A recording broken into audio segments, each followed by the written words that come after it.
Siz haqiqatdan shuni aytsa bo'ladi. Chaki boroni Hakamizdan jonli ijroda fonogramma yo'q, bizda jonli o'sha ijroda. payt bitta qo'shiq aytib video olganman. Qarash bobom sababchi bo'lishgan. Nima buni? Ha bo'ldi deb boshida Bo'lganding tamom. ma'lumot berib ketishim kerak ozgina. Assalomu alaykum aziz do'stlar, bizning aziz ko'ruvchilarimiz. Bugun bizda ikkinchi podkastimiz va bizning aziz mehmonimiz Firdavs Sevim akamiz bo'lishadi. Aka, assalomu alaykum, xush kelibsiz. Assalomu alaykum, xushvaqt bo'ling. Ma'lumot uchun ozgina ma'lumot berib o'taman. Firdavs Sevim akamiz 2005-yil 28-oktyabrda Buxoro viloyatining G'ijduvon tumanida tug'ilgan. San'atga 10 yoshida birinchi doira cholg'usi asosida boshlab kirib ketgan va hozirda o'zlarining o'sha kuylarni bastalashadi va gitaristlik qilishadi. Xo'p aka, bo'lmasa sizga bugungi o'sha intervyumizda, podkastimizda o'ylaymanki obunachilarimizga qiziq bo'lgan barcha savollarga javob olamiz. Inshaalloh. Xo'p aka, kayfiyatlar qanday aka bugun? Kayfiyat yaxshi, o'rtacha. Endi boshlandi-ku. Endi boshlandi, xudo xolasa. Xo'p, shunday savollar bo'lsa, xo'p, birinchi kirib kelishingiz, ijodga kirib kelishingiz qanday bo'lgan? Birinchi boshida kim sababchi bo'lganmi? Sababchi bo'lishgan. Birinchi san'atga kirib kelishimga bobom sababchi bo'lishgan. Qiziqishlarimni, o'sha san'atga qiziqishimni bobomga aytganman, yosh bola bo'lganman. Bobom srazu meni o'sha san'at maktabiga qo'yishgan. Doirada boshlaganman-da. Doirada boshlagansiz. Doirada boshlaganman. Demak, hozir ham gitara, ham doira cholasiz. Ha. Hozirgacha nechta o'zingiz kuyingizni bastaladingiz o'zingizga? Hozircha endi boshladim qo'shiqchilik yo'nalishi bo'yicha. Hozir bitta Dada nomli o'zimni qo'shig'im bor. O'tgan dadam dada Mualliflik. Endi ikkinchi qo'shig'imni yaqinda nasib bo'lsa chiqaraman. Nasib bo'lsa chiqarasiz. Ikkinchi qo'shigingiz nima haqida? Ikkinchi qo'shig'im to'g'ri sevgi haqida. Bu shahardan ketaman deb nomlanadi. Shaharga ketaman nomlanadi, albatta. Azizlar, u qo'shig'imizni premyera bo'lgandan albatta Firdavs Sevim akamizdan Temirov Instagram masida albatta kuzatib ko'rib borishlaringiz mumkin. Xo'p, siz haqingizda nima desa bo'ladi? Aytilmaydigan gaplar bormi ichingizda? Sizni boshqacha deb o'ylashingiz gap bormi ichingizda? Yo'q. Bir boshqacha tuyuladigan gaplar yo'qmi? Yo'q, lekin sizga bo'lmagan. Aslingiz qanday bo'lsa turizm shunday, boshqacha mez yo'q sizda. Shunaqa. Xo'p, o'sha birinchi muzika aytib, o'sha ashula aytib Instagramga qo'yganingiz esingizdami o'sha? Esimda. 2024-yil o'zimni uyimda video olib, oddiy telefonda video olganman. O'sha payt qiziqardim, gitarani endi o'rgangan paytim edi. O'sha payt bitta qo'shiq aytib video olgandim. Adashmasam Ulug'bek Rahmatullayevni Layloyimsan qo'shig'ini. Layloyimsan qo'shig'i. O'shanga qiziqib olgandim. Instagram sahifangizni men o'zim ham ko'rdim. Juda ham qanday zo'r ovozi shirak. To'g'risi menga ovozi yoqdi. Hozirgi ba'zi barcha san'atkorlardan ko'ra ba'zi g'alati muzikalar chiqdi. Instagram tarmoqlarida ko'rdingiz. Tormey bir narsa shuni ko'rasiz. Sizni muzika maza qildim. Agar mumkin bo'lsa, obunachilarimiz uchun ozgina bir o'zingizga yoqqan muzikangiz gitara cholib beraverasizmi bizga? Mayli. Obunachilarimiz Firdavs Sevim akamizdan jonli ijroda, fonogramma yo'q, bizda jonli ijroda gitarada jonli ijroda eshitamiz. Qani ketdik bo'lmasa. Boshlashdan oldin podpiskani qizartirib, YouTube sahifamga, Instagram sahifamga obuna bo'lish esdan chiqmasin deganlar. Voy. O'zi aytishgina tashlaydi-da. Qani, qo'llar uyalang, prosta. Hamma yo'qdek his qiling. Qarqamni babujunga xijolat bo'lmang. Zo'r qilib prosta.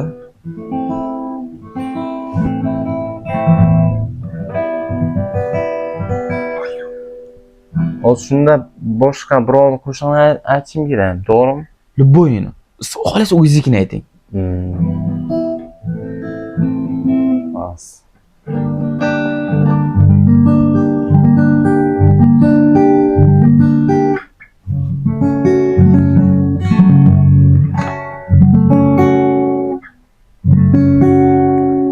Tojikcha aytaman unda. Bo'ldi, farqi yo'q. So'raysiz.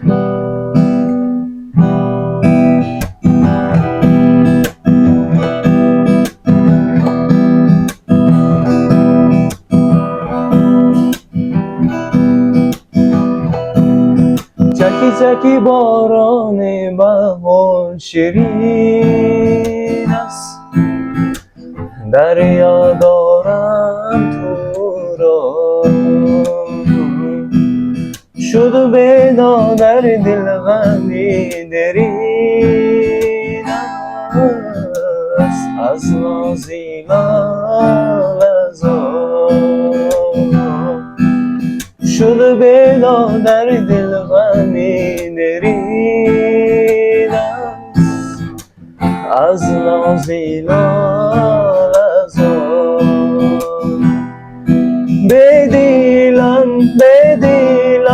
خنجر زدن بر سینه جدا کردن باران مخین است تقدیر ما همین است چرا های چرا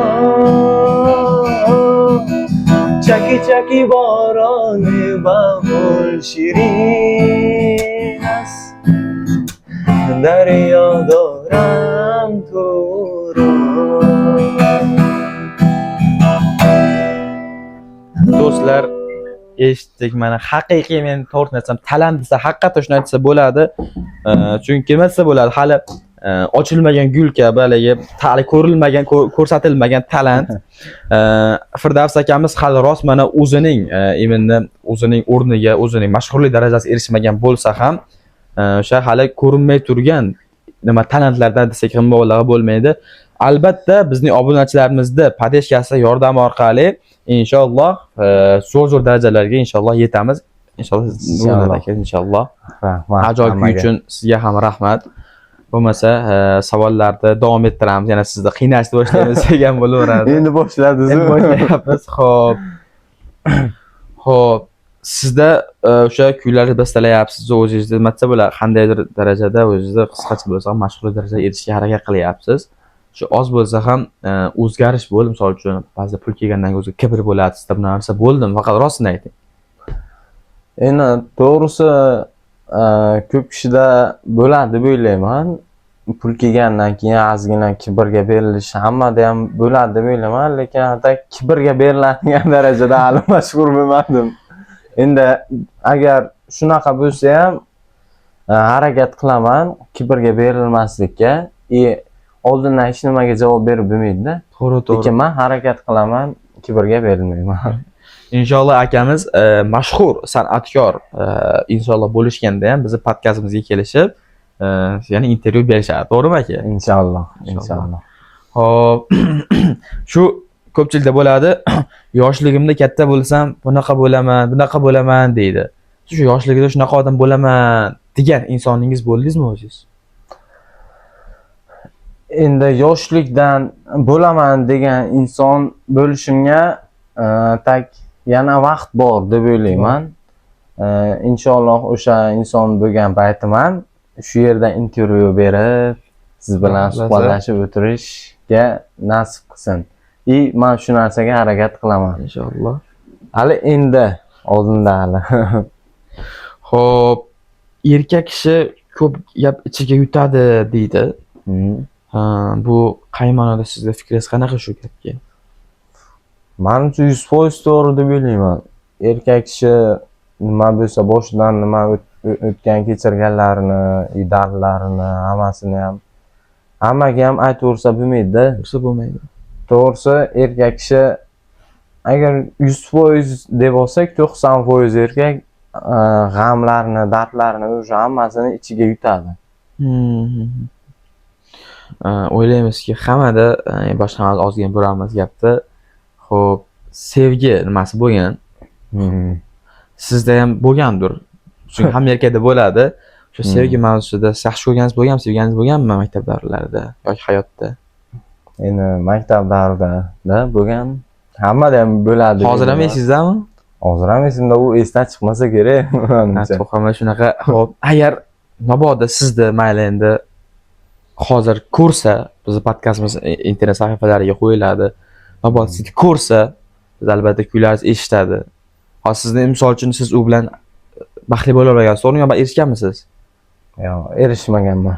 Chunki buni aytgan sabab chunki bunaqa sevgilarda deyarli hamma 90% baxtli bo'lmagan. Bu sababdan aytmoqchiman. Sizni ko'radi albatta. Ko'rganda siz nima degan bo'lardingiz unga? Endi avvalambor endi nasib bo'lsa Ko'radi inshaalloh. ko'rsa endi ilohim baxtli bo'lsin, kim bilan bo'lsa ham.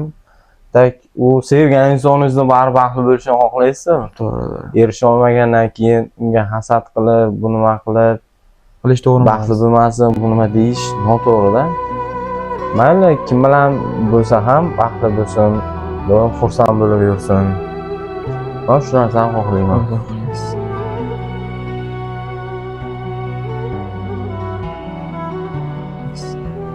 O'ylaymanki bu eng men eshitgan eng to'g'ri ijod, eng to'g'ri gap bo'ldi, chunki hech qaysi bir nimada bunaqa gap eshitmaganim to'g'risi. Ko'rmoqdan Firdavs akamiz hatto shu taraflama juda samimiy insonligini o'zida bir zarracha bir boshqacha nimalarni ham ko'rganim yo'q. Noto'g'ri kibrligini boshqasini ham. Va keyin sal mimikaroq qilaylik bo'lmasa suhbatimizni. Agar sizga bir super qobiliyat berilganda, qaysi qobiliyat tanlagan bo'lardingiz? Super qobiliyat. Istagan super qobiliyat kinolarda bo'ladi-ku. Marvel nimalarida. Super qobiliyat.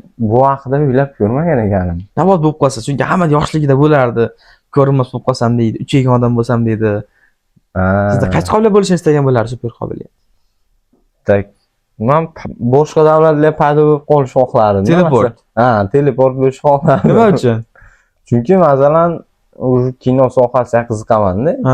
Masalan, O'zbekistonda bo'lsa, Amerikaga teleport bo'lib, shu kino sohasida o'ynab, mana shunaqa deb o'ylayman-da. Arzlar aytish yodimdan chiqaribdi. Ma'lumot o'rnida aytib o'taman. Firdavs akamiz faqat gitarist va san'atga ijodkor emas, balki o'zining model nimasida ham ozgina ma'lumot berasiz. Modellikda ham, model ham bo'lib nima qilgansiz? Modellikka men o'sha paytda ozgina qiziqib borib ko'rganman modellikka. Tak hammadan bo'ladi-ku, to'g'risi, masalan, bitta narsaga qiziqish bo'ladi, bir ikkita uchta narsaga ham qiziqish bo'ladi. O'sha modellik ham san'atga bog'liq narsa-ku. Shuning uchun qiziqib ko'rganman-da modellikka. Hozir modellik qilganingiz yo'q? Yo'q. Hozir modellik qilmaganman. Unda sohadan chiqishingizga, to'xtashingizga nima sababchi bo'ldi modellik? Endi tak modellik ham shu san'at sohasini ichida deb o'ylayman. Endi masalan shu qo'shiqchilik yo'nalishidan keyin ketsam ham u modellikda ham o'ylab ko'rsa bo'ladi-da. O'ylab ko'rsa bo'ladi. Sizda kelajakdagi eng yaxshi yuqori orzularingiz qaysi orzu? Eng yuqorisi tikilib to'xtagan bo'lsak. Eng yuqorisi endi meni o'zimning fikrim, eng yuqorisi o'zimni yo'limni topa olish. O'zimni yo'limdan topa olish ana shu yo'l bo'yicha o'sha butun umr shu yo'ldan ketish, shu yo'l orqali oilamni, ota-onamni ashlarga olib borish, masalan, qilmagan ishlarimni qilish imkoniyati beriladi. Men shu yo'ldan ketishni xohlayman-da. Xo'p, siz do'stlaringiz bormi? Do'stlarim bor, do'stlarim ko'p. Sizga misol eng yaqin do'stingiz bo'ladi-ku. Eng yaqin ishongan, mazza turadigan do'stingiz bo'ladi. O'shanaqa do'stingiz bormi sizda ham? Bor. Undan ikkita, uchta bor. Uchta bor. Ismlarini zikr qilib o'tsangiz bo'ladimi agar ular ham ko'rishsa, sonraki o'sha Firdavs nimamiz, do'stimiz bizni eslashibdi deysa. Ular o'zi biladi, o'zlari bilishadi. Video ko'rgan o'zlari bilishadi. Endi ular misol uchun ko'pda, hozir imini qaytalar boshqalar xafa bo'lib qolishi mumkin deysiz. Tak ikkita, uchta, lekin eng yaxshi, eng yonimda bo'lgan do'stlarim bor. Do'stlaringiz bor. Ularning o'zi ismini aytmasam ham o'zi bilib olardi. O'sha Firdavs do'stlari, ko'rgan do'stlaring o'sha eng yaqin do'sti ekanligini bilaverasizlar. Hop, bo'lmasa nima deydi o'sha maktab haqida gap ketgan bo'lsa, maktablarda yoshlik do'st bo'ladi-ku. O'sha chin do'st bo'ladimi yoki o'sha do'stlar yaxshi bo'ladimi yoki hayot davomida uchrayotgan nimalar ham bo'ladimi? Do'st sifatida yaqin bo'ladimi? Shunaqa do'st sifatida nima deysiz? U o'tkazgan vaqtingizga bog'liq. Masalan, 2-3 yil do'st bo'lib, o'sha 3 yil, 4 yildan keyin u haqiqiy do'st bo'laveradi-da. Siz kim bilan yaqin bo'lib, kim bilan dardlaringizni kimgadir ochiq oydan gapirib uyalmasdan aytgan kishingiz, yoningizda turgan kishingiz haqiqiy do'stingiz bo'ladi-da. Masalan, ichingizdagi bor gapni uyalmasdan aytadigan kishingiz eng yaqin do'stingiz deb o'ylayman-da. Agar masalan hozir bitta gap aytsam, u qanday tushunarkin, bu nima qilarkin deb o'yladigan kishi u yaqin do'st deb o'ylamayman. Xo'p, yoshligingizda qilgan birorta seryozni sho'xligingiz bo'lganmi? Bo'ladi hammada. Ha. Seryozni sho'xlik. Bular ko'p sho'xlik qilganmiz-da. Eng cho'qqiga chiqqani bo'lganmi? Endi sho'xlik deganda, to'g'risi dadamning mashinalarini bir marta haydab chiqib, eshigini urganman-da. Eshigini urganman. O'shandan keyin uyga mashinani qanday kirgizishni o'ylaganman. Shu narsadan qo'rqaman, lekin atak kirgizayotgan paytim dadam o'zlari bo'lgan, birdaniga ko'rib qo'yganlar. Indashmaganmi? Gapirishga, yaxshigina gapirishga. Men shu bitta esimga shu kelib qoldi-da. Atak sho'xlik ko'p bo'lgan. Hop, yanada kulguliroq, yana mimikaliroq qilaylik. Podcast jiddiy bo'lib ketmasin. Hop, agar telefoningiz gapirsa, sizda qaysi nimangizni gapirgan bo'lardi? Qaysi qilgishingiz gapirgan bo'lardi? Telefonim gapirsa. Tak. Endi to'g'risi nima desam? Shu xayolimga kelmayapti nimagadir. Aldayapti. Aldamayapman. Telefonim gapirsa. Qaysi qilgan ishingizdan shikoyat qilgan bo'lardi sizga aniqroq. Shikoyat qilib aytgan bo'lar, bu unaqa deb shikoyat qilgan bo'lardi. Bo'ldi, bitta variant keldi. Короче, do'stlarim, shu o'rtoqlarim uyimga maktab payti bitta yaqin o'rtog'im bo'lardi. Maktabga birga borardik. Faqat uyimga chaqirib kel, birga boramiz derdim. Uyimga chaqirib kelgandan keyin telefon qilardi va chiqyapsanmi deb, chiqaman deb, hali kiyinganim ham yo'q, yuvinganim ham yo'q. Shunday derdim, bechora yarim soat o'sha maktab o'sha darvozani tagida o'tirardi. Lekin telefon gapirsa, shularni gapirsa shikoyat qiladigan bo'ladi. Aldayapti. Ko'p endi. Ko'p, men asosi shu. Siz haqingizda bizda podkastimizda so'ralmay qolgan bironta gap savol bo'ldimi agar mabodo so'rashni istagan savolingiz bo'ldimi hozir? Ko'p savol berdi shekilli, agar bo'lishi mumkin, bir o'z o'ylab ko'ring. Xo'p, bo'lmasa, yana qaysi yo'nalishlarda ijod qilmoqchisiz? Endi nasib bo'lsa, qo'shiqchilik yo'nalishida bir ijod qilaman. Inshaalloh o'zim xohlagan qo'shiqlarimni chiqarganimdan keyin bunga nechidir yil vaqt ketadi-yu. Shundan keyin o'zimni ham malakam oshirib, keyin bir kino sohasida ham rol o'ynash niyatim bor. Ya'ni aktyorlikka ham o'zida qobiliyatingiz bor. Endi to'g'risi qo'shiq aytishga qobiliyati bor odam aktyorlikka ham qiziqadi deb o'ylayman-da. To'g'ri. Biz yaxshi niyat tilab qolamizki, albatta Firdavs Emir akamiz o'sha o'zini musiqa sohasida o'z o'rnini egallagandan keyin, kino sohasida ham egallagandan keyin o'ylaymizki, anavi 7 ta pomidor, 6 ta pomidor degandan keyin kinolar olmaysiz. Yo'q. Albatta o'ynamayman. Yo'q. Podkastimiz bizga ochiq, serios turibmiz. Albatta mimikali obunachilar ko'rganda mazax ko'rgan bo'lish. O'sha serios turmasdan maksimum zo'rlikka harakat qilamiz.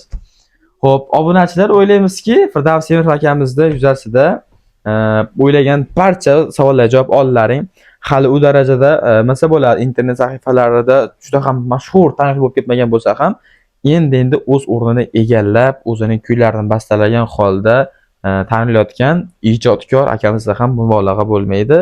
Albatta, bizning shu o'tkazgan podkastimizda va mehnatimizda qadrlagan holda bitta like qizartirib va podpiskani bosib qo'ysalaring juda ham xursand bo'lgan bo'lardik. Va keyingi podkastimiz qaysi yo'nalishdagi inson, blogermi, ya'ni yumoristmi, vaynermi, qaysi ijodkor bo'lishini aytsalaring, inshaalloh keyingi podkastimizga studiyamizda o'sha insonni kutib olamiz va Firdavs Temirov akamizga bizni podkastimizga qimmatli vaqtlarini ayamasdan kelib berganlari uchun katta rahmat aytamiz. Xushvaqt bo'ling. Xush bo'ling aka.